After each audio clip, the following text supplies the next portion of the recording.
जय श्री राधे, जय श्री कृष्णा। आप सभी को नरसिंह जयंती की बहुत बहुत हार्दिक शुभकामनाएं। कामना करती हूँ आप सभी सुखी एवं संपन्न होंगे।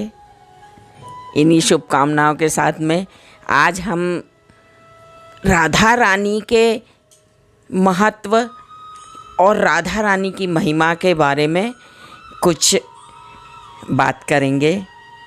वैसे तो राधा रानी की महिमा कोई भी नहीं बखान सकता है, उनका महत्व तो बहुत ही अधिक है।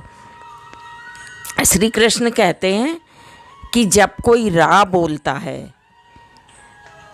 तो मैं उसे अपनी भक्ति प्रदान कर देता हूँ, और जो धा बोलता है, मतलब राधा बोलता है, उसके पास तुरंत मैं चला जाता हूँ और उसे अपनी गोद में उठा लेता हूँ। इस प्रकार श्री कृष्ण ने भी राधा रानी की महिमा का बखान किया है, और उसी पर थोड़ा सा ही हम प्रकाश डालेंगे। वैसे तो मेरी बुद्धि के अनुसार मैं राधा रानी के सही से नाम भी नहीं ले सकती हूँ, पर थोड़ा सा मैं बोलना चाहूँगी। तो राधा रानी का नाम परम पावन एवं अति सुंदर है, इसलिए राधे नाम अवश्य लेना चाहिए। तो राधा भगवान कहते हैं कि अंतिम समय में जो कोई मेरा नाम लेता है तो उसे लेने के लिए, उसकी आत्मा को लेने के लिए मेरे दूत जाते हैं, मगर जो राधा रानी का नाम लेता है उसको लेने मैं स्वयं जाता हूँ। इस तरह हर जगह भगवान श्री कृष्ण ने राधा जी के नाम का बखान किया है, और वो कहते हैं राधा मेरी आद्या शक्ति है, राधा रानी के द्वारा ही मेरे सारे काम पूर्ण होते हैं। तो ऐसी राधा रानी को बारंबार नमन करती हूँ मैं। तो इसमें राधा रानी के कथा में एक मोर की कथा बहुत ही प्रचलित है, तो वो मैं आपको सुनाती हूँ। तो एक बार क्या हुआ, एक मोर था, वो कृष्ण भगवान के मंदिर के सामने बैठ के और उनका जप और उनका ध्यान और उनका भजन हमेशा किया करता था। 24 घंटे उसका एक ही काम था कि कृष्ण का भजन करना। तो एक समय क्या हुआ कि पेड़ पर बैठी हुई एक कोयल थी, जो वो उसे हमेशा देखती रहती थी।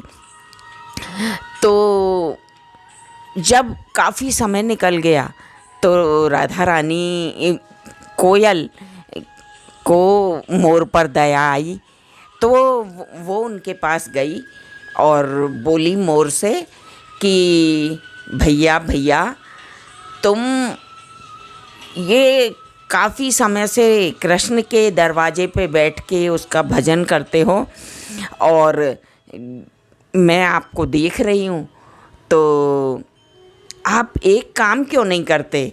इतना करने के बाद में भी भगवान प्रसन्न नहीं हुए, भगवान ने आपको कोई फल नहीं दिया, और आप निरंतर उनका भजन जाप करते रहते हैं। तो मोर बोला कि अब फिर मैं क्या करूं, मैं तो कृष्ण के अलावा कुछ जानता ही नहीं हूं, कृष्ण ही मेरे सर्वस्व हैं, और वो ही मेरे को जो दे वो ठीक है।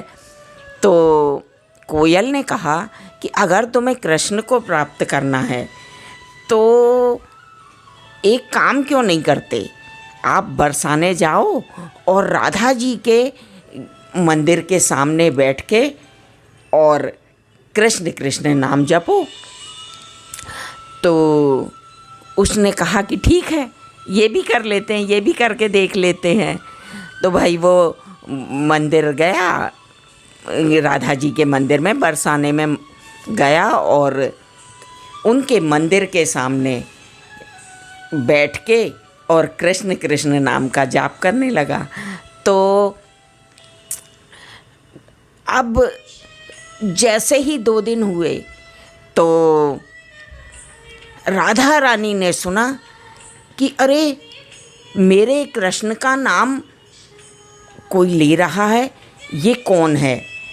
क्योंकि जितना प्रेम कृष्ण करते थे राधा से, उतना ही प्रेम राधा करती थी। तो वो भाई भगी भगी आई और देखा कि मोर कृष्ण कृष्ण कृष्ण कृष्ण कर रहा है। तो उन्होंने जाकर एकदम उसको उठाया और मोर से बोली कि तुम एक काम करो, कृष्ण के दरवाजे पे जाओ और कृष्ण के दरवाजे पर राधा राधा नाम जपना। तो उसने कहा कि ठीक है, अब ये भी करके देख लेते हैं। भाई वो वापस आए कृष्ण के मंदिर में और उन्होंने श्री राधे श्री राधे श्री राधे जपना चालू किया। और जैसे ही कृष्ण ने राधे का नाम सुना, बोले अरे ये कौन है जो मेरी परम प्रिय आद्या शक्ति मेरी राधा रानी का नाम ले रहा है। तो वो नंगे पांव भगे भगे आए और देखा तो मोर उनके दरवाजे पे बैठ के और राधे राधे नाम जप रहा है। तो उन्होंने आके उन्हें एकदम गोद में उठा लिया मोर को और बोले कि तुमने मेरी राधा रानी का नाम लिया है, मैं आज से तुम्हें जो मांगो, जो वरदान मांगो, मैं तुम्हें सब कुछ दे सकता हूँ। तो उसे तो केवल कृष्ण के दर्शन चाहिए थे। कृष्ण के दर्शन करने के बाद बोला कि मुझे तो और कुछ भी नहीं चाहिए, मुझे तो आपके दर्शन हो गए और आपके साथ में राधा रानी के दर्शन हो गए, मैं तो धन्य हो गया, मेरे को कुछ नहीं चाहिए। तब श्री कृष्ण बोले कि ठीक है, आज से मैं तुम्हें वो परम पद प्रदान करता हूँ जो आज तक किसी को भी नहीं प्राप्त हुआ। तब से उन्होंने मोर से एक पंख लिया और वो अपनी पगड़ी में स्थापित कर लिया। तभी से ये मोर के श्री कृष्ण भगवान के सिर पे मोर पंख अवश्य ही होता है। उसके मोर पंख के बिना उनका श्रृंगार अधूरा रहता है। जब तक मोर पंख नहीं लगता तब तक उनका श्रृंगार नहीं होता। इसलिए राधा नाम एक ऐसा अमृत है कृष्ण को प्राप्त करने के लिए कि जो बहुत ही ज़रूरी है एक भक्त के लिए। तो राधे राधे कहें और कृष्ण की भक्ति करें, फिर देखें आप कि आपको अब कोई सांसारिक वस्तु तो एक अलग बात है, मगर प्रभु की भक्ति, श्री कृष्ण की भक्ति सबसे बड़ी दौलत है, सबसे बड़ी संपत्ति है। उसके बिना और कोई संसार में कुछ भी नहीं है कृष्ण भक्ति के लिए। तो इसलिए श्री राधे राधे का नाम जपें और कृष्ण का भजन करें।